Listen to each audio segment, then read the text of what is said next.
Hello friends, welcome to our channel study from basics. इस video में हम English grammar के एक और important topic subject verb agreement को बहुत ही बेसिक से और डिटेल में समझेंगे और साथ ही इसके वेरियस एग्जांपल्स को भी देखेंगे।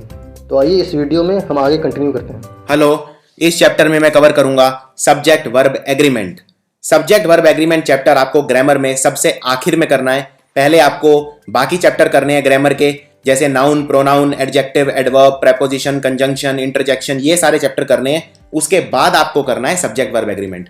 तो ये सब्जेक्ट वर्ब एग्रीमेंट एक चीज से सबका समावेश है, सबसे ज्यादा इंपॉर्टेंट चैप्टर है ये। अगर मैं नंबर की बात करूं तो सबसे ज्यादा क्वेश्चन सब्जेक्ट वर्ब एग्रीमेंट से आते हैं प्रेपोजिशन के बाद। प्रेपोजिशन इसलिए इंपॉर्टेंट हो जाता है क्योंकि प्रेपोजिशन से रिलेटेड चैप्टर बहुत ज्यादा है। जैसे अगर आपको प्रेपोजिशन ढंग से समझ में नहीं आया तो फ्रेजल वर्ब ढंग से समझ में नहीं आएगा, फिल इन द ब्लैंक समझ में नहीं आएंगे। लेकिन सब्जेक्ट वर्ब एग्रीमेंट से क्वेश्चन सेंटेंस करेक्शन में सबसे ज्यादा आते हैं।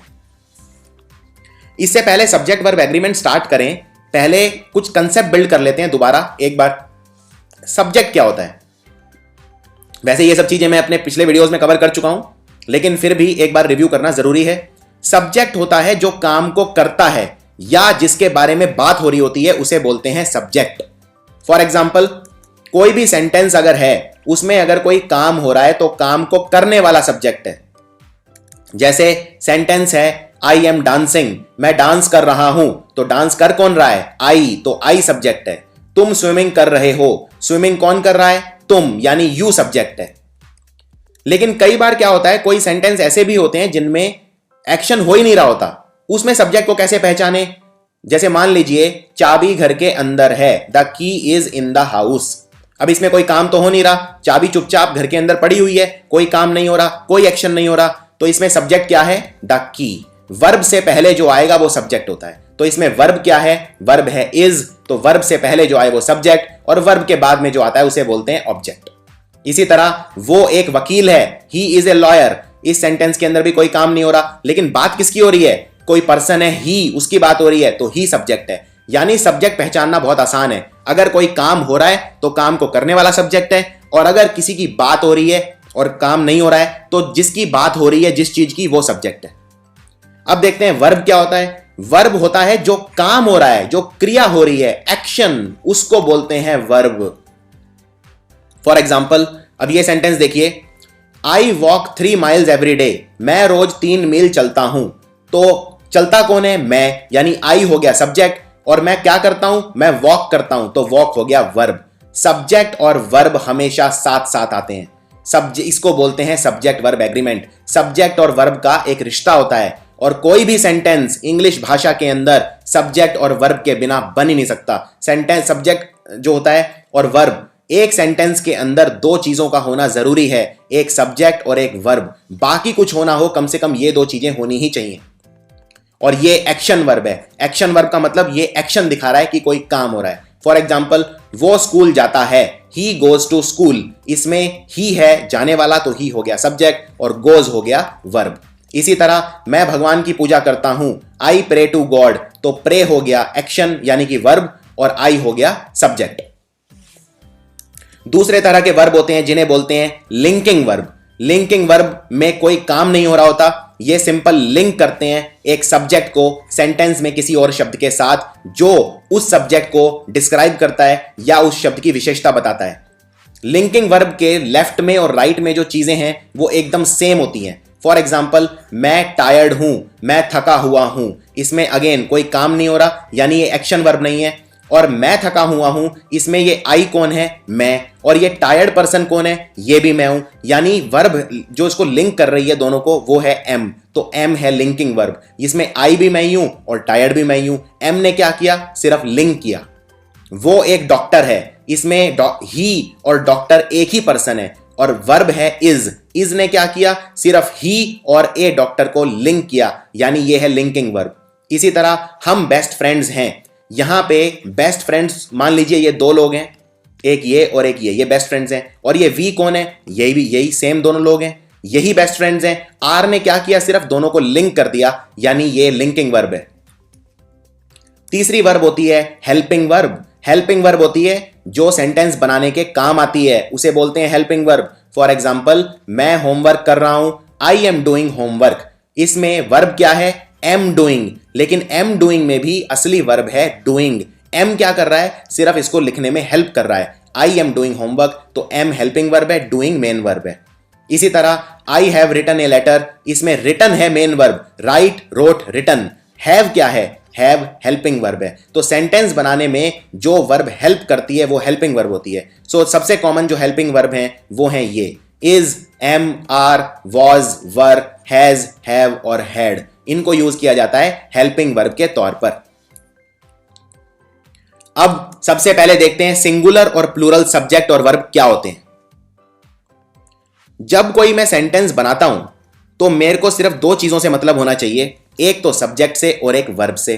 अब सब्जेक्ट और वर्ब एक वचन भी हो सकते हैं, बहुवचन भी हो सकते हैं, क्योंकि सब्जेक्ट एक वचन भी हो सकता है, बहुवचन भी हो सकता है। मान लो अगर मैं बोलता हूं कि मैं स्कूल जाता हूं, तो इसमें मैं अकेला हूं, मैं स्कूल जाता हूं, यानी मैं एक वचन हूं। अगर मैं बोलता हूं हम स्कूल जाते हैं, यानी हम क्या हैं, बहुत सारे लोग हैं, यानी सब्जेक्ट कौन है, हम, यानी हम प्लूरल सब्जेक्ट हैं। तो यह पता होना चाहिए कि सिंगुलर सब्जेक्ट क्या होता है और प्लूरल सब्जेक्ट क्या होता है। सिंगुलर से प्लूरल जब हम बनाते हैं, हमने नाउन्स चैप्टर के अंदर देखा था कि सिंगुलर से प्लूरल बनाने के बहुत सारे तरीके होते हैं। कभी हम एस लगाते हैं, कभी हम ई एस लगाते हैं। तो सिंगुलर सब्जेक्ट जो होगा उसमें एस नहीं लगता, प्लूरल वालों में जनरली एस लगता है। लेकिन वर्ब के केस में यह उल्टा हो जाता है। अगर सिंगुलर वर्ब है तो उसमें एस लगता है और प्लूरल वर्ब में एस नहीं लगता है। आइए इसको देखते हैं उदाहरण के तौर पर। अब ये देखिए, वो कहानी लिखती है, यानी शी राइट्स ए स्टोरी। वो लोग कहानी लिखते हैं, दे राइट ए स्टोरी। इसमें शी क्या है, एक वचन, सिंगुलर, अकेली लड़की है, लेकिन वर्ब के बाद में एस लगेगा। यानी जब सब्जेक्ट सिंगुलर है तो वर्ब में एस लगता है, और जब सब्जेक्ट प्लूरल है तो वर्ब में से एस हट जाता है। इसलिए आप लिखेंगे दे राइट ए स्टोरी। सो ये है रूल, आपका गोल्डन रूल।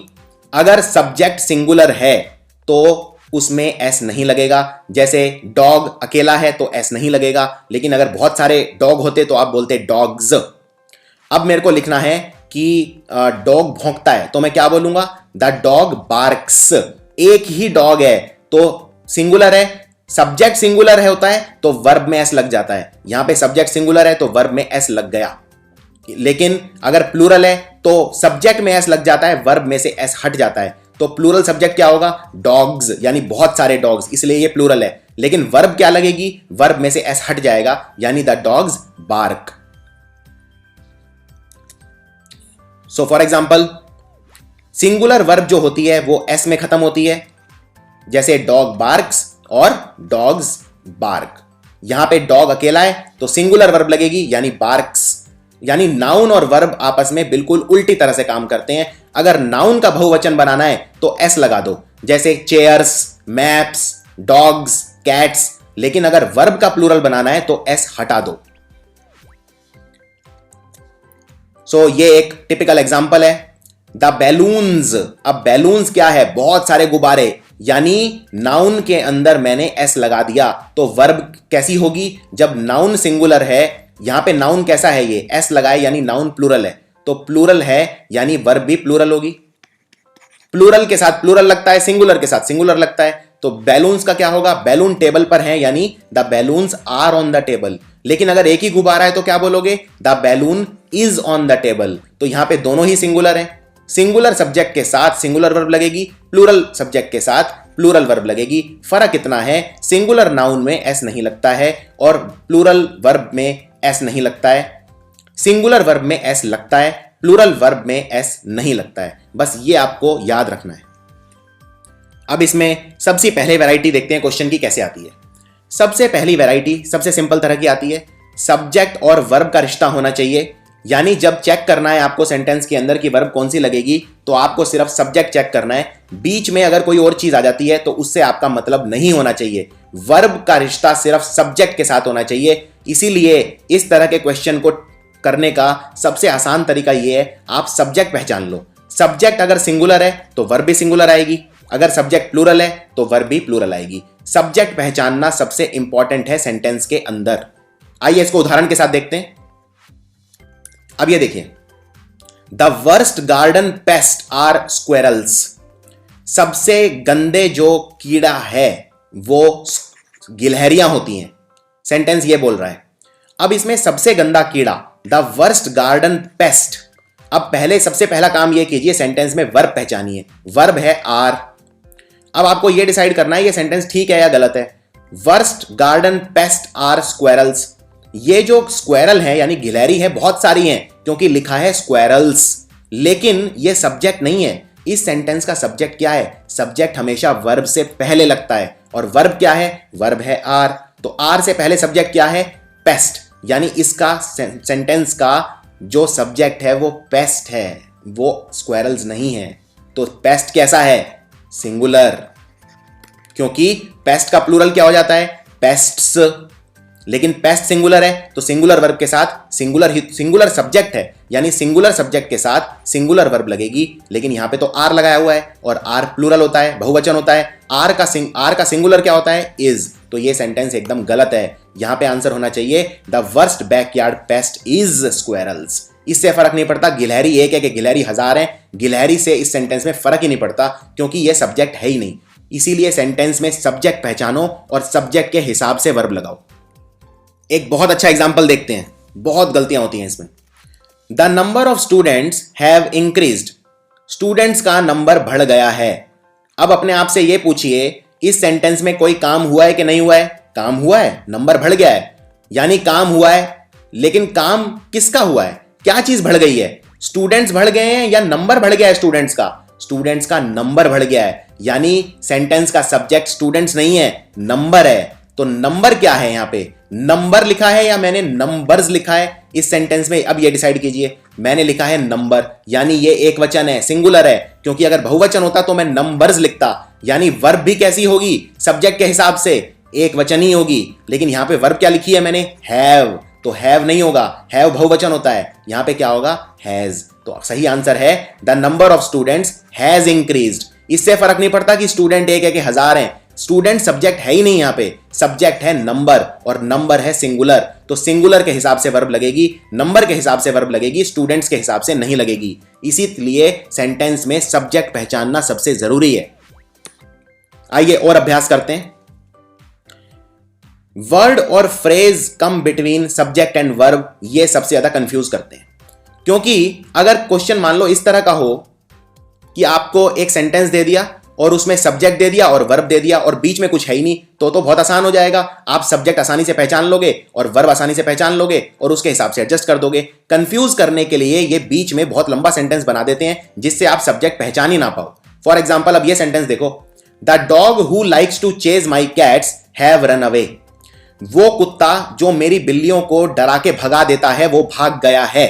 अब इसमें कौन भाग गया है? कुत्ता। और कुत्ता एक है या दो हैं या बहुत सारे हैं? कुत्ता तो सिर्फ एक है। और अगर जब कुत्ता सब्जेक्ट है इस सेंटेंस का और वो सिर्फ एक है तो वर्ब भी एक ही लगेगी, यानी सिंगुलर लगेगी। लेकिन यहां पे वर्ब क्या लगी है? हैव। तो ये हैव तो बहुवचन है, इसको मैं कन्वर्ट कर दूंगा हैज में। तो सेंटेंस होगा सही, the dog who likes to chase my cats has run away, क्योंकि सेंटेंस का सब्जेक्ट द डॉग है, कैट्स नहीं है। अब अगर कोई दो चीजें, दो सब्जेक्ट, उनके बीच में एंड आ जाता है तो वो प्लूरल हो जाते हैं, यानी एक और एक मिलके, दो एक वचन मिलके एक बहुवचन हो जाते हैं। 1 + 1 = 2। फॉर एग्जाम्पल, जैक अकेला है यानी सिंगुलर है, जिल भी अकेला है यानी सिंगुलर है। तो इनके साथ लेकिन बीच में एंड लग गया तो दोनों मिलके ये बहुवचन का काम करेंगे। इसे बोलते हैं एग्रीमेंट ऑफ नंबर। दो नंबर सिंगुलर मिलके प्लूरल बना देते हैं। इसीलिए आप ये नहीं बोलेंगे जैक एंड जिल वॉक्स अप द हिल, आप बोलेंगे Jack and Jill walk up the hill. क्योंकि जैक अकेला है तो आप बोल सकते हैं Jack walks up the hill, क्योंकि सिंगुलर सब्जेक्ट के साथ वर्ब में एस लगता है। लेकिन यहां पे दो लोग हो गए तो आपको प्लूरल वर्ब लगानी है और प्लूरल वर्ब के अंदर एस नहीं लगता है। सो सही आंसर है Jack and Jill walk up the hill. आइए एक और चीज देखते हैं इसी तरह से। मान लो राम आ रहा है तो मैं बोलूंगा राम इज कमिंग, राम आ रहा है। राम अकेला है इसलिए वर्ब भी सिंगुलर लगाई है, इज लगाया है, आर नहीं लगाया है। मान लो मैं बोलता हूं श्याम आ रहा है तो श्याम इज कमिंग। लेकिन अगर मुझे दोनों सेंटेंस को जोड़ के लिखना है तो मैं क्या लिखूंगा? राम एंड श्याम इज हो जाएगा आर, क्योंकि राम था अकेला, श्याम भी था अकेला, लेकिन 1 + 1 मिलके हो गया 2। तो यहां पे 1 + 1 = 2, क्योंकि बीच में लग गया एंड, इसीलिए वर्ब हो गई plural. Ram and Shyam is coming नहीं, Ram and Shyam are coming. लेकिन ऐसा नहीं है कि आप कोई भी सेंटेंस देखें कि जहां पे एंड दिख गया वहां पे आप सीधा प्लूरल लगा देंगे। अगर एंड का एंड एक और एक दो करता है तो ही आप प्लूरल बनाएंगे वर्ब को। अगर वो एंड एक वचन में ही रखता है चीजों को तो फिर आप उसे प्लूरल नहीं बनाएंगे। इस चीज का ध्यान रखना है। फॉर एग्जाम्पल, अब ये देखिए, सीता और गीता खेल रही थीं, इसमें क्या आएगा? वॉज आएगा कि वर आएगा? अब सीता खेल रही थी, सीता अकेली थी, गीता खेल रही थी, गीता अकेली थी, लेकिन बीच में लग गया एंड, यानी दोनों, यानी बहुवचन हो गया, तो आप इसमें लगाएंगे वर, ना कि वॉज, क्योंकि बहुवचन हो गया। लेकिन इस सेंटेंस को देखिए, सीता और गीता बहुत अच्छी मूवी थी, बहुत शानदार फिल्म थी। क्या यहां पे सीता और गीता दो अलग अलग चीजें हैं या एक ही पिक्चर का नाम है? तो सीता और गीता यहां एक ही पिक्चर है, यानी यहां पे एंड एक और एक दो नहीं कर रहा, यानी यहां पे आप बहुवचन नहीं लगाओगे। आप बोलोगे Sita and Gita was a good movie, ना कि वर ए गुड मूवी। इसलिए ऐसा नहीं है किसी भी सेंटेंस में आप एंड देखें और सीधा बहुवचन लगा दें। आपको सेंटेंस ध्यान से देखना पड़ेगा। अगर उसमें एंड बहुवचन बना रहा है चीजों को तो ही बहुवचन वाली वर्ब लगेगी, वरना एक वचन वाली ही लगेगी। इस तरह ये कुछ और सेंटेंस देखते हैं। छोला और भटूरा टेस्टी होते हैं, यहां पे बीच में एंड लगाए, लेकिन छोला और भटूरा एक ही डिश होती है, इसीलिए इज लगाए। सो छोला एंड भटूरा आर टेस्टी नहीं, छोला एंड भटूरा इज टेस्टी, क्योंकि छोला और भटूरा एक ही डिश है, एक ही व्यंजन है। इसी तरह fish and chips, fish and chips अलग अलग डिश नहीं होते, फिश के साथ ही चिप्स खाए जाते हैं। सो फिश एंड चिप्स एक ही डिश है, बेशक बीच में एंड लगाए। सो इसीलिए यहां पे आप इज लगाएंगे कि आर लगाएंगे? यहां पे आप इज लगाएंगे। आप बोलेंगे fish and chips is my favourite dish. इसी तरह से ये सेंटेंस देखिए, मेरा फ्रेंड फिलोसोफर और गाइड आ गया है। यहां पे फ्रेंड, फिलोसोफर और गाइड, इनके बीच में एंड जरूर लगाए, लेकिन ये तीन अलग अलग व्यक्ति नहीं है, ये एक ही व्यक्ति है। इसीलिए मैं यहां पे हैज या हैव में से कैसे डिसाइड करूं? क्योंकि ये मेरा फ्रेंड, फिलोसोफर एंड गाइड एक ही व्यक्ति है, इसलिए मैं यहां पे हैज लगाऊंगा, हैव नहीं लगाऊंगा। अगर ये तीन अलग अलग व्यक्ति होते तो मैं हैव लगाता। आइए एक और सेंटेंस देखते हैं। Slow and steady win the race या विंस द रेस। अब यहां पे बीच में एंड लगाए, लेकिन फिर भी स्लो और स्टेडी एक ही चीज होती है, इनको एक साथ ही बोला जाता है। ये टाइटल है तो ये एक ही टाइटल है, यानी एक वचन है, इसलिए मैं लगाऊंगा विंस द रेस, क्योंकि जब एक वचन होता है तो वर्ब के अंदर एस लग जाता है। अब देखते हैं सब्जेक्ट वर्ब एग्रीमेंट के एक एक करके सारे रूल्स डिटेल के अंदर। इसमें मैं आपको शॉर्टकट ट्रिक्स बताऊंगा, सीधे सीधे आपको रूल याद करने हैं और क्वेश्चंस में अप्लाई करने हैं। अब देखिए, सबसे पहला रूल क्या है? अगर मैंने दो वर्ब के बीच में एंड लगाया था तो एक और एक दो हो जाते थे और मैं बहुवचन बना देता था। लेकिन अगर दो वर्ब के बीच में एंड नहीं लगता, दो सब्जेक्ट के बीच में एंड नहीं लगता, उसकी बजाय कोई और शब्द लगता है, तो वर्ब हमेशा मेन सब्जेक्ट के साथ एग्री करेगी, जो बाद में लिखा है उसके साथ एग्री नहीं करेगी। और ये सारे शब्द हैं जो बीच में लग सकते हैं एंड की बजाय। पहले आप इन शब्दों को याद कर लीजिए ढंग से। शब्द है with, together with, including, accompanied by, in addition to और as well as। अगर किसी सेंटेंस में ये शब्द आ जाते हैं तो इनके बाद में जो लिखा है उससे फर्क नहीं पड़ेगा, इनके पहले जो शब्द लिखा है सिर्फ वो डिटरमाइन करेगा कि वर्ब कैसी आएगी। फॉर एग्जाम्पल, ये सेंटेंस देखिए, Ram and Shyam are coming to the party. Ram और श्याम दोनों पार्टी में आ रहे हैं। ये सेंटेंस एकदम ठीक है, क्योंकि राम एक है, श्याम भी एक है, लेकिन बीच में लग गया एंड, तो राम और श्याम मिलके एक और एक हो गए दो, यानी बहुवचन, इसलिए मैंने लगा दिया आर। तो ये सेंटेंस बिल्कुल ठीक है। लेकिन इस सेंटेंस के बारे में आप क्या कहेंगे? Ram as well as Shyam is या आर? आपको यह डिसाइड करना है, इज आएगा कि आर आएगा कमिंग टू द पार्टी। इसका मतलब भी बिल्कुल वही है कि राम और श्याम पार्टी में दोनों आ रहे हैं, लेकिन मैंने यहां पे एंड नहीं लिखा है, एंड की बजाय मैंने लिखा है एज वेल एज। और आप जानते हैं, जब भी मैं लिखता हूं एज वेल एज, मैंने आपको 6-7 शब्द बताए हैं, जैसे with, as well as, accompanied by, together with. जब भी इस तरह के शब्द आते हैं तो इनमें सेंटेंस एक और एक मिलके दो नहीं बनाता, बल्कि जो वर्ड है उससे पहले जो सब्जेक्ट है सिर्फ वो देखा जाता है। यानी इसमें राम और श्याम में सिर्फ राम इंपॉर्टेंट है, श्याम इंपॉर्टेंट नहीं है, क्योंकि एज वेल एज शब्द के पहले जो लिखा है सिर्फ वो इंपॉर्टेंट है, उसी के हिसाब से वर्ब लगेगी। तो इसमें वर्ब सिर्फ राम के हिसाब से लगेगी, यानी राम अकेला पड़ गया, राम अकेला पड़ गया तो वर्ब भी सिंगुलर हो जाएगी। राम और श्याम मिलके एक और एक दो नहीं बना सकते, इसीलिए यहां पे आंसर होगा is. Ram as well as Shyam is coming to the party, are नहीं होगा। आइए इसका और अभ्यास करते हैं। अब ये वाला सेंटेंस देखिए, Amit accompanied by his wife has या have gone for the dinner। Amit अपनी पत्नी के साथ डिनर करने गया है। इसमें आप क्या भरेंगे, हैज या हैव। अब यहां पे अमित अपनी पत्नी के साथ गया है, मैंने लगाया है accompanied by, और accompanied by जब मैं लगाता हूं तो accompanied by से पहले जो लिखा है सिर्फ वो डिटरमाइन करेगा, वो डिसाइड करेगा कि वर्ब क्या लगी है। यानी accompanied by के बाद क्या है, his wife। हिज वाइफ से फर्क नहीं पड़ेगा सेंटेंस पे, सिर्फ अमित से फर्क पड़ेगा। यानी अमित अकेला है तो अमित डिसाइड करेगा कि वर्ब क्या लगेगा। अमित है एक वचन, इसलिए यहां भी वर्ब लगेगी एक वचन। हैज और हैव में एक वचन कौन सी है, हैज, तो आंसर है Amit has gone for dinner. इसी तरह से ये वाला देखते हैं, all the books including yours is या आर इन द कबर्ड। जितनी भी किताबें हैं तुम्हारी इंक्लूड करके, यानी तुम्हारी भी, वो सब कबर्ड में रखी हैं। अब इसमें इज आएगा कि आर आएगा। अब इसमें इंक्लूडिंग से पहले जो आएगा सिर्फ वो डिटरमाइन करेगा, वो डिसाइड करेगा वर्ब। तो इंक्लूडिंग से पहले क्या है, ऑल द बुक्स, और बहुत सारी किताबें, ऑल द बुक्स मतलब सारी किताबें, यानी बहुवचन, यानी वर्ब कैसी आएगी, आर। तो इसका आंसर है आर। अब देखते हैं दूसरा रूल, जब सेंटेंस और या नॉर से ज्वाइन हो जाते हैं तो सब्जेक्ट होंगे वो कंबाइन नहीं होंगे, यानी 1 + 1 = 2 नहीं होगा। लेकिन फर्क इतना है, तब जो बाद में आएगा यानी फिल इन द ब्लैंक के सबसे नजदीक जो होगा उस पे डिपेंड करेगा कि वर्ब कौन सा आएगा। ये बिल्कुल उल्टा केस है। जब मैंने पिछले वाले शब्द देखे जैसे accompanied by, with, together with, उनमें शब्द के पहले वाला डिसाइड करेगा, इनमें शब्द के बाद वाला डिसाइड करेगा कि वर्ब कौन सा आएगा। आइए उदाहरण के तौर पे देखते हैं। मान लो किसी पार्टी में राम आ रहा है तो आप बोलेंगे राम इज कमिंग, और मान लीजिए राम के दोस्त भी आ रहे हैं तो आप बोलेंगे हिज फ्रेंड्स आर कमिंग। ये बिल्कुल ठीक है, राम अकेला है तो इज, और उसके दोस्त बहुत सारे हैं तो आर।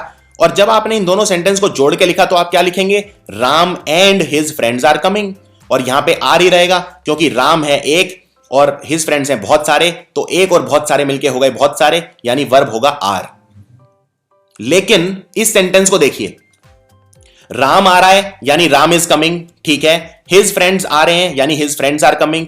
लेकिन अब आप बोलना चाहते हैं कि राम या उसके दोस्त आ रहे हैं, यानी कि दोनों में से कोई एक आ रहा है, या तो राम आएगा या उसके दोस्त आएंगे। तो यहां पे आप इज लगाएंगे कि आर लगाएंगे, राम और हिज फ्रेंड्स आर कमिंग या इज कमिंग।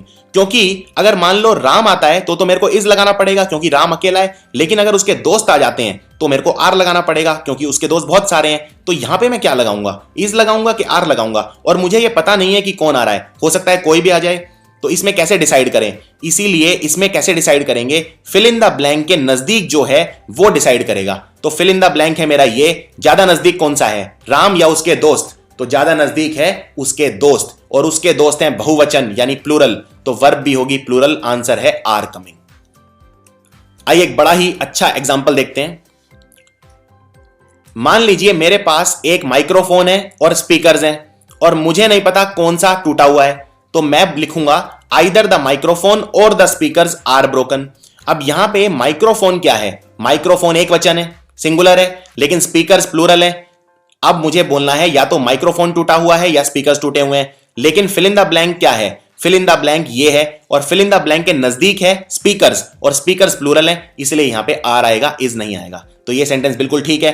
अगर मान लो मैं इसको उल्टा करके लिख दूं, आइदर द स्पीकर्स और द माइक्रोफोन इज ब्रोकन, यानी या तो स्पीकर्स टूटे हुए हैं या माइक्रोफोन टूटा हुआ है। तो फिल इन द ब्लैंक के नजदीक है माइक्रोफोन, माइक्रोफोन है सिंगुलर एक वचन, इसलिए यहां पे इज आएगा। तो फिल इन द ब्लैंक के नजदीक जो आता है, जब एक सेंटेंस के अंदर सिंगुलर भी है और प्लूरल सब्जेक्ट भी है और दोनों के बीच में और या नॉर है, तो जो फिल इन द ब्लैंक के पास होगा वो डिसाइड करेगा कि वर्ब कौन सी आएगी।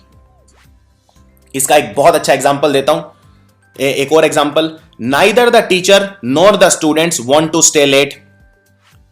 यानी टीचर यहां पे क्या है, एक वचन सिंगुलर, लेकिन स्टूडेंट्स तो बहुत सारे हैं यानी प्लूरल। और फिल इन द ब्लैंक है ये, फिल इन द ब्लैंक के पास कौन सा है, सिंगुलर वाला या प्लूरल वाला, तो फिल इन द ब्लैंक के पास है प्लूरल वाला, यानी प्लूरल वर्ब आएगी, तो वर्ब इसलिए लिखी है वांट। लेकिन अगर मैं इसी सेंटेंस को उल्टा करके लिख दूं, पहले स्टूडेंट्स लिख दूं फिर टीचर लिख दूं, तो फिल इन द ब्लैंक के नजदीक टीचर हो गया, और टीचर सिंगुलर है, सिंगुलर के अंदर वर्ब में एस लग जाता है, यानी आप लिखेंगे वांट्स। सो आई होप ये कंसेप्ट आपको एकदम क्लियर होगा। मैं रिपीट कर देता हूं, अगर नाइदर और नॉर हैं तो फिल इन द ब्लैंक्स के बाद नाइदर, नॉर और ये जो शब्द हैं इनमें फिल इन द ब्लैंक के पास वाला डिसाइड करेगा। लेकिन अगर as well as, together with, along with, accompanied by, including इस तरह के शब्द हैं तो जो पहले लिखा है उन शब्दों से वो डिसाइड करेगा कि वर्ब कौन सी आएगी। इसकी आपको लगातार प्रैक्टिस करनी है और अभ्यास करना है।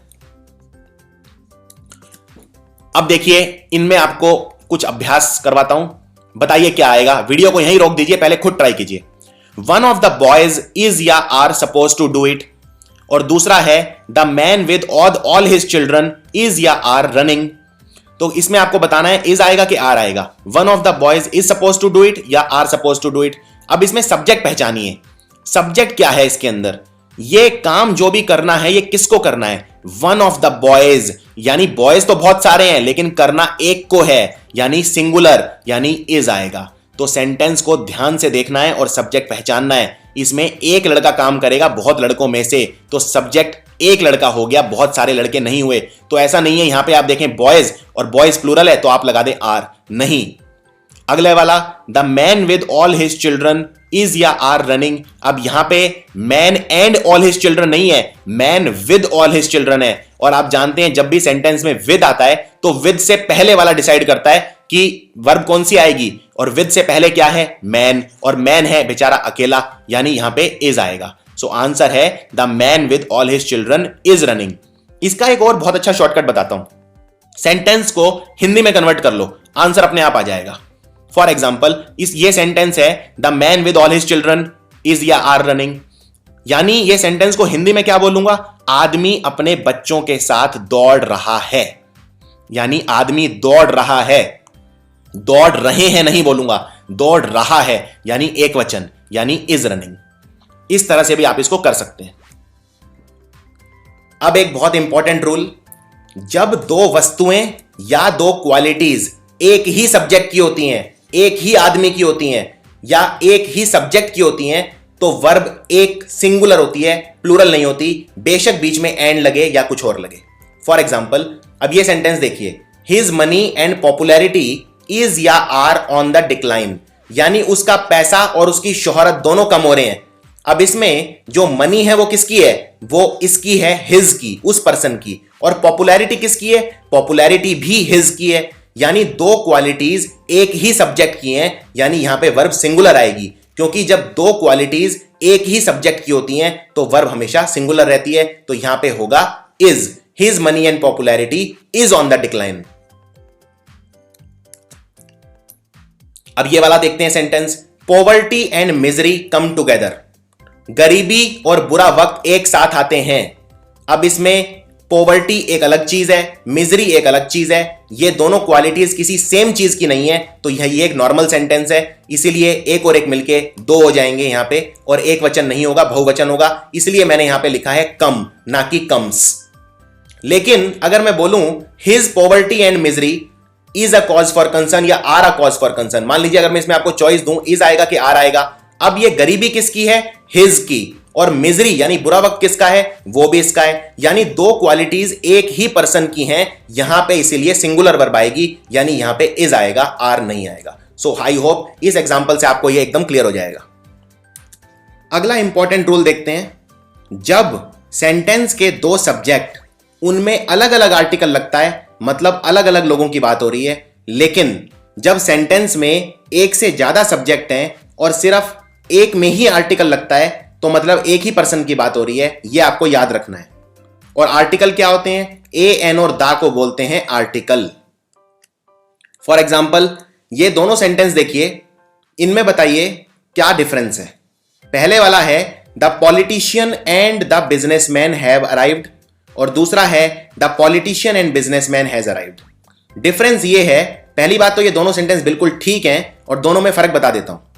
The politician and the businessman, इसमें देखिए दोनों के आगे अलग अलग दा लगा हुआ है, यानी दोनों के आगे अलग अलग आर्टिकल लगे हैं, दो अलग अलग व्यक्ति हैं ये, इसीलिए दो अलग अलग व्यक्ति हैं और दोनों के बीच में एंड लग गया है, यानी 1 + 1 = 2 हो गया है, इसीलिए मैंने बहुवचन लगाया है, क्योंकि दो व्यक्ति हैं यानी बहुवचन, इसलिए मैंने हैव लगाया है। पॉलिटिशियन अलग है, बिजनेसमैन अलग है, क्योंकि दोनों के आगे अलग अलग आर्टिकल लगे हैं, अलग अलग दा लगा है। लेकिन नीचे वाला सेंटेंस देखिए, the politician and businessman has arrived. इसमें पॉलिटिशियन और बिजनेसमैन एक ही व्यक्ति है, वही व्यक्ति पॉलिटिशियन है और वही व्यक्ति बिजनेसमैन भी है, इसीलिए सिर्फ एक ही दा लगाए, दोनों के आगे अलग अलग दा नहीं लगाए, तो ये एक ही व्यक्ति है, इसलिए हैज का इस्तेमाल हुआ है, एक वचन का हैव का इस्तेमाल नहीं हुआ है। चलिए इसमें बताइए कौन सा ठीक है। ये आपके लिए अभ्यास है। हिटलर एक महान वक्ता और पॉलिटिशियन था। Hitler was a great politician and a great orator.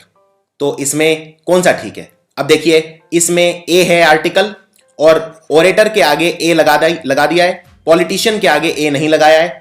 इसमें नीचे वाले में ओरेटर के आगे भी ए लगाए अलग से और पॉलिटिशियन के आगे भी अलग से ए लगाए, यानी ये दो अलग अलग व्यक्ति हैं। लेकिन मैं दो अलग अलग व्यक्तियों की बात नहीं कर रहा हूं, यहां पे मैं हिटलर की ही बात कर रहा हूं। वही ग्रेट ओरेटर था और वही पॉलिटिशियन था, तो आंसर है फर्स्ट। अब इन शब्दों पे ध्यान से नजर डालिए। सब्जेक्ट वर्ब एग्रीमेंट में सबसे इंपॉर्टेंट टॉपिक है डिस्ट्रीब्यूटिव प्रोनाउंस। ये एक डिस्ट्रीब्यूटिव प्रोनाउन भी हैं, इसलिए मैंने इनको प्रोनाउन में भी कवर किया है, लेकिन इन सबको मैंने यहां भी कवर किया है। इन सारे शब्दों के साथ हमेशा सिंगुलर लगता है, वर्ब हमेशा सिंगुलर रहेगा, ये आपको याद रखना है। ये शब्द कौन कौन से हैं? Each one, either, neither, everyone, everybody, anyone, nobody, somebody, someone, no one और एनीबडी। यानी ये जो शब्द इस तरह के होते हैं, कोई भी या हर कोई, हर एक, सब कोई, इन शब्दों के साथ वर्ब हमेशा सिंगुलर लगती है। और उसका कारण यह है क्योंकि ये शब्द प्लूरैलिटी को, बहुवचनता को एक वचनता में कन्वर्ट कर देते हैं, यानी प्लूरैलिटी को सिंगुलैरिटी में कन्वर्ट कर देते हैं। सो ये सारे शब्द, ये आपका गोल्डन रूल है, ये डिस्ट्रीब्यूटिव होते हैं नेचर के अंदर, यानी ये बांट देते हैं। क्या बांटते हैं? ये प्लूरैलिटी को सिंगुलैरिटी में बांट देते हैं, इसीलिए ये सिंगुलर बन जाते हैं और इनमें सिंगुलर वर्ब लगती है। फॉर एग्जाम्पल, ये कुछ उदाहरण है। Everyone is suppose to dance, हर एक को डांस करना है, यानी हर एक को, एक मतलब सिंगुलर। हालांकि ये बहुत सारे लोग हैं जिनको आप ये बोल रहे हो। मान लीजिए आप किसी पार्टी में हैं और वहां पे 50 लोग हैं और आप स्टेज पे खड़े होकर अनाउंस करते हैं कि डांस हर एक को करना पड़ेगा। हर एक को मतलब आपने जो बहुवचनता थी, यानी जो प्लूरैलिटी थी, 50 लोग थे, बहुवचन थे, उनको सिंगुलर में बांट दिया एक बोल के कि हर एक को डांस करना पड़ेगा। यानी आप बोलेंगे everyone is suppose to dance, verb singular लगेगी, प्लूरल नहीं लगेगी, जबकि लोग बहुत सारे हैं, इसीलिए ये सारे शब्द, इनमें वर्ब हमेशा सिंगुलर रहती है। फॉर एग्जाम्पल, अगर आपके पास दो आंसर हैं और आपको बोलना है दोनों में से कोई भी जवाब चलेगा, तो आप बोलेंगे either of the answers is correct, क्योंकि आइदर के साथ इज लगेगा, वर्ब सिंगुलर लगेगी।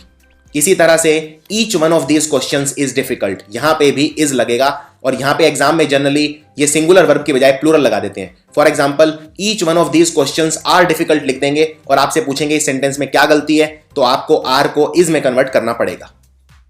अब सेंटेंस है each of my classes are difficult, मेरी जितनी भी क्लासेज हैं सारी मुश्किल हैं, यानी मैं बोलना चाह रहा हूं मेरी जितनी भी क्लासेज हैं हर एक क्लास मुश्किल है, क्योंकि ईच का मतलब होता है हर एक, इसीलिए हर एक, एक मतलब सिंगुलर, इसीलिए यहां पे वर्ब सिंगुलर लगेगी, आर नहीं लगेगा, इज लगेगा। सो सही आंसर है each of my classes is difficult. इसी तरह से एक और शब्द है जो अक्सर एग्जाम में पूछा जाता है, वो है मैनी ए। मैनी ए का मतलब होता है बहुत सारे, लेकिन मैनी ए के साथ सिंगुलर सब्जेक्ट लगता है। फॉर एग्जाम्पल, अगर आपको बोलना है बहुत सारी पतंगे, तो आप बोलेंगे मैनी काइट्स, मैनी मतलब बहुत सारी, या आप बोलेंगे मैनी अ काइट, एक ही बात है, दोनों का मतलब है बहुत सारी पतंगे, बोलने के तरीके अलग अलग हैं। अगर मैनी शब्द लगाएंगे तो उसके साथ बहुवचन लगाएंगे मैनी काइट्स, लेकिन मैनी के साथ अगर ए लगा देते हैं तो सिंगुलर लगेगा, लेकिन मतलब दोनों का एक ही है। अगर आपको बोलना है बहुत सारी किताबें, तो आप बोलिए मैनी बुक्स या बोलिए मैनी ए बुक, दोनों का मतलब है बहुत सारी किताबें।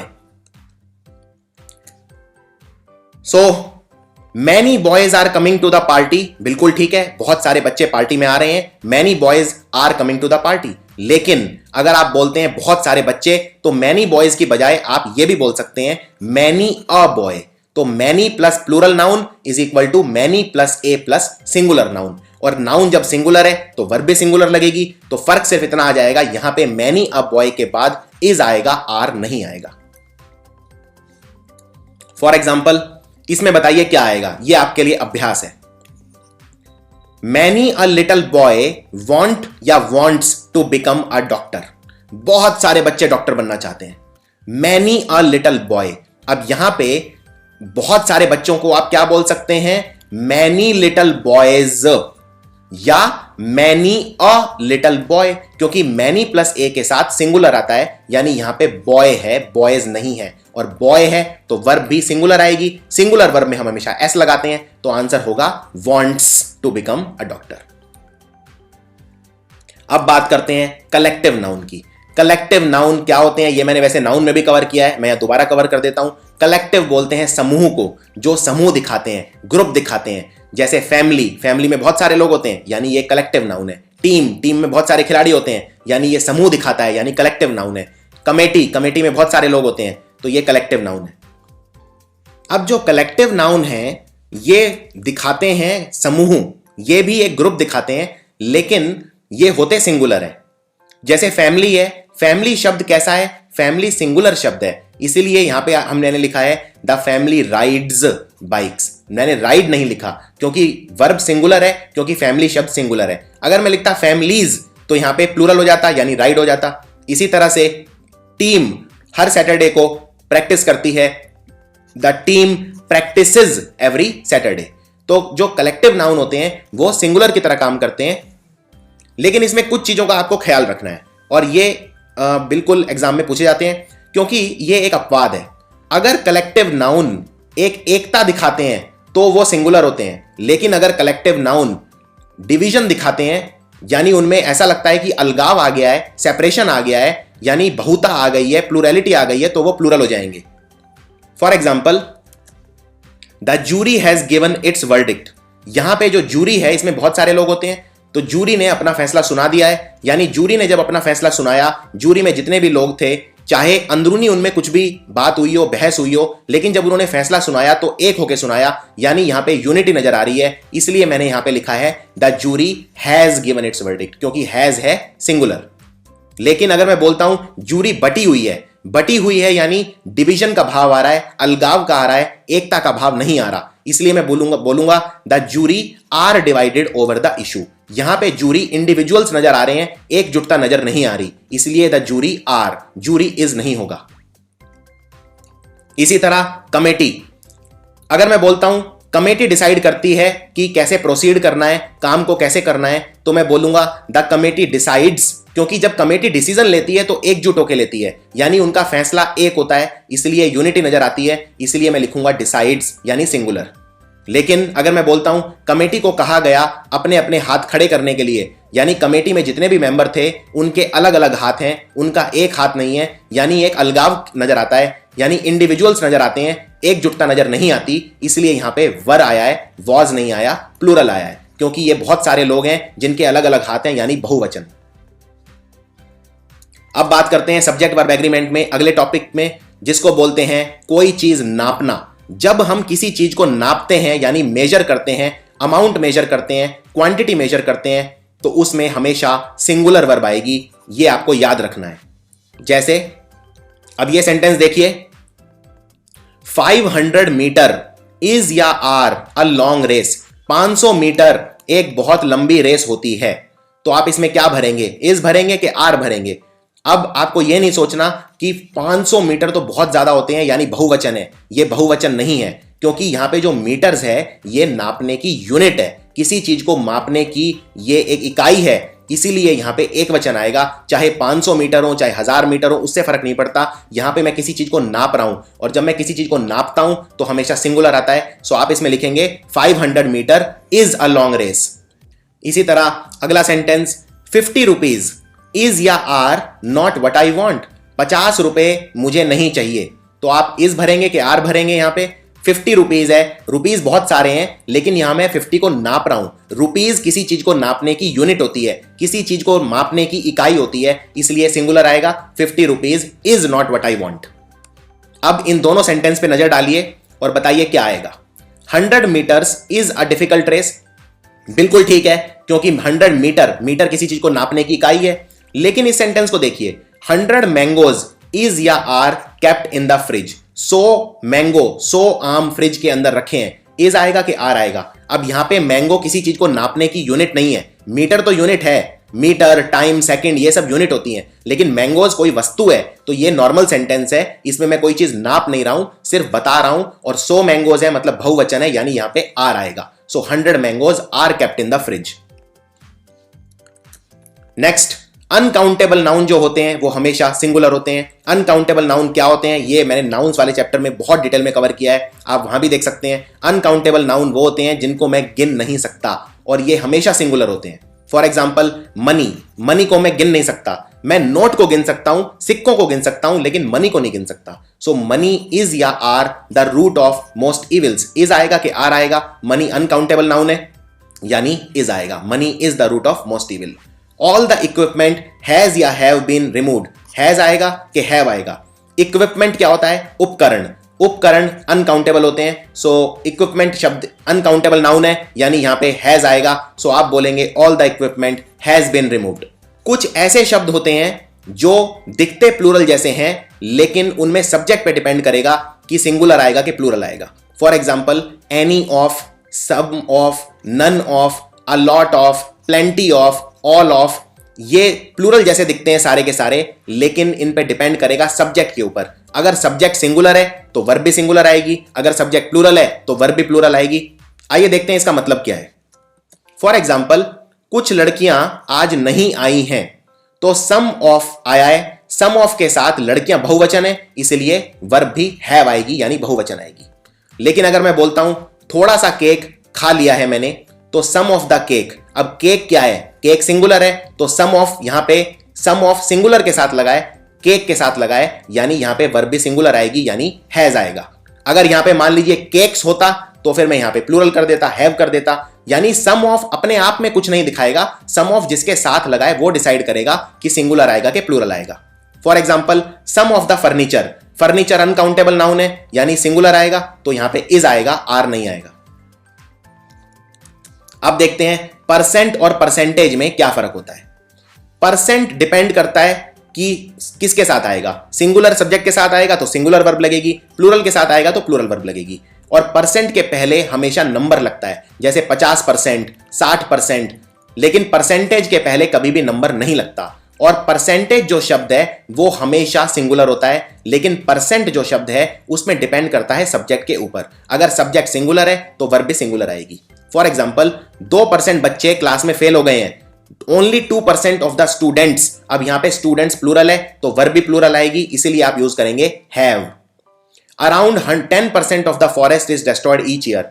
10% जंगल हर साल खत्म हो जाता है, तो यहां पे जंगल सिंगुलर है, फॉरेस्ट ना कि फॉरेस्ट्स, इसीलिए यहां पे सिंगुलर वर्ब आएगी, यानी इज आएगा। लेकिन परसेंटेज हमेशा सिंगुलर रहता है, चाहे कोई भी सेंटेंस हो, अगर उसमें परसेंटेज आ गया मतलब सिंगुलर आएगा। जैसे the percentage of students who failed has decreased.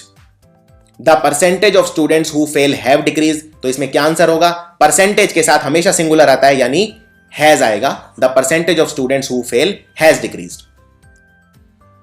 आइए अब कुछ एग्जाम में आए हुए क्वेश्चंस की प्रैक्टिस करवाता हूं आपको, जिससे आपको थोड़ा और कॉन्फिडेंस आ जाए। ये सेंटेंस देखिए, इसमें बताइए क्या आएगा। A journey of 1000 miles begin या begins with a small step.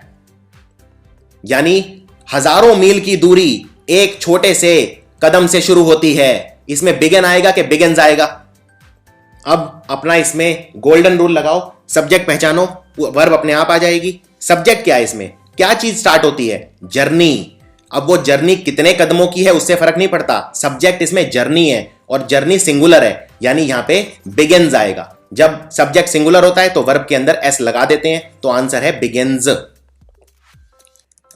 इसी तरह जितने भी महाद्वीप हैं, कॉन्टिनेंट्स हैं, सबका नाम कॉन्सोनेंट पे स्टार्ट होता है। The name of all the continents ends या एंड विद अ कॉन्सोनेंट। जितने भी महाद्वीप है उनका नाम कॉन्सोनेंट पे खत्म होता है। एंड आएगा कि एंड्स आएगा? क्या चीज कॉन्सोनेंट में खत्म होती है? नाम, यानी सब्जेक्ट है नाम, कॉन्टिनेंट्स नहीं। और नाम क्या है? सिंगुलर, क्योंकि अगर प्लूरल होता तो नेम्स होता, यहां पे है सिर्फ नेम, यानी सिंगुलर है, तो यहां पे आएगा एंड्स। अगला है रेप्यूटेशन बनाने में कई साल लग जाते हैं, तो इट टेक्स या it take years to build reputation. तो यहां पे इट है सब्जेक्ट, तो यहां पे इट सिंगुलर है, सिंगुलर के साथ आएगा takes. Next, the introduction of tea, coffee and juice has या हैव इट्स ओन एडवांटेजेस। किस चीज के अपने एडवांटेज और डिसएडवांटेज हैं? इंट्रोडक्शन के। वो इंट्रोडक्शन किस चीज का है इससे फर्क नहीं पड़ता, इंट्रोडक्शन के अपने एडवांटेज और डिसएडवांटेज हैं, यानी इंट्रोडक्शन सब्जेक्ट है। और इंट्रोडक्शन क्या है? एक वचन, यानी यहां पे आएगा हैज। इसमें बड़े आसानी से कंफ्यूजन हो सकती है क्योंकि टी, कॉफी और जूस बहुत सारी चीजें हैं, तो आप सोचोगे ये बहुवचन है, ऐसा नहीं है। सब्जेक्ट ये है ही नहीं, सब्जेक्ट इंट्रोडक्शन है, इसमें टी, कॉफी और जूस नहीं है। इसी तरह A rise in rents and wages has या have been found across Delhi in the last decade। यानी दिल्ली में राइज देखा गया है, किस चीज में? रेंट्स और वेजेस में। तो राइज किस चीज में देखा गया है इससे फर्क नहीं पड़ता, क्या देखा गया है? राइज। तो राइज सब्जेक्ट है और राइज क्या है? एक वचन, सिंगुलर, यानी यहां पे हैज आएगा। अब ये बताइए इसमें कौन सा ठीक है? ये काफी फेवरेट क्वेश्चन है एग्जामिनर के इस तरह के। A white and black gown was bought by her. A white and a black gown was bought by her. उसने एक व्हाइट और ब्लैक गाउन खरीदा। अब इसमें a white and black gown में ए सिर्फ एक ही बार लगा है। आर्टिकल जब एक ही बार लगता है, बार बार नहीं लगता, मतलब एक ही चीज है, यानी एक ही गाउन है, वो ही व्हाइट है और वो ही ब्लैक है, इसीलिए यहां पे सिंगुलर आएगा वॉज। यानी ऊपर वाला सेंटेंस बिल्कुल ठीक है, लेकिन नीचे वाला देखते हैं। ए व्हाइट एंड ए ब्लैक, दोनों के आगे अलग अलग आर्टिकल लगाए, यानी ये दो अलग अलग गाउन है, एक व्हाइट गाउन है और एक ब्लैक गाउन है, यानी बहुवचन हो गए। तो बहुवचन यानी यहां पे वॉज लगाया, यानी ये गलत है, यहां पे वॉज नहीं आएगा, यहां पे वर आएगा, क्योंकि दो अलग अलग गाउन खरीदे गए हैं, यानी बहुवचन। ये सेंटेंस बताइए ठीक है या गलत है? The quality of apples and oranges are very good. जो संतरे और सेब हैं उनकी क्वालिटी बहुत शानदार है। क्या चीज बहुत शानदार है? क्वालिटी, यानी सब्जेक्ट है क्वालिटी। एप्पल्स और ऑरेंजेस से फर्क नहीं पड़ता, एप्पल और ऑरेंजेस बहुवचन है लेकिन उससे फर्क नहीं पड़ता। सब्जेक्ट क्या है? क्वालिटी। क्वालिटी क्या है? सिंगुलर, यानी यहां पे आर नहीं आएगा, इज आएगा। Quality of apples and oranges is very good. So ये था complete chapter subject verb agreement का। आई होप इससे आपको काफी क्लैरिटी मिलेगी सब्जेक्ट वर्ब एग्रीमेंट में। इसमें जो सबसे इंपॉर्टेंट चीज याद रखनी है वो ये रखनी है कि सब्जेक्ट वर्ब एग्रीमेंट में हमेशा पहले सब्जेक्ट देखो सेंटेंस के अंदर क्या है, उसके हिसाब से वर्ब लगाओ। क्वेश्चन जो आएंगे वो वही आएंगे जो मैंने इस पेन ड्राइव में इस चैप्टर के अंदर कवर किए हैं, इससे बाहर कोई भी रूल नहीं आएगा। तो अब आपको अभ्यास करना है इसका, जितना से ज्यादा हो सके इसका अभ्यास कीजिए और आई होप आपके इसमें बहुत अच्छे नंबर आए। Thank you. ओके फ्रेंड्स, ये वीडियो आपको कैसी लगी कमेंट सेक्शन में ज़रूर बताएं। हमें आशा है कि ये वीडियो आपको ज़रूर पसंद आई होगी। सो प्लीज़ इसे लाइक करें और अपने ज़रूरतमंद दोस्तों के साथ ज़रूर शेयर करें। और अगर आप इस चैनल पर नए हैं तो चैनल को सब्सक्राइब करें और साथ ही बेल आइकन को भी प्रेस कर लें ताकि इस तरह के वीडियोज़ जब भी आए आपको नोटिफिकेशन मिल जाए। Thanks for watching.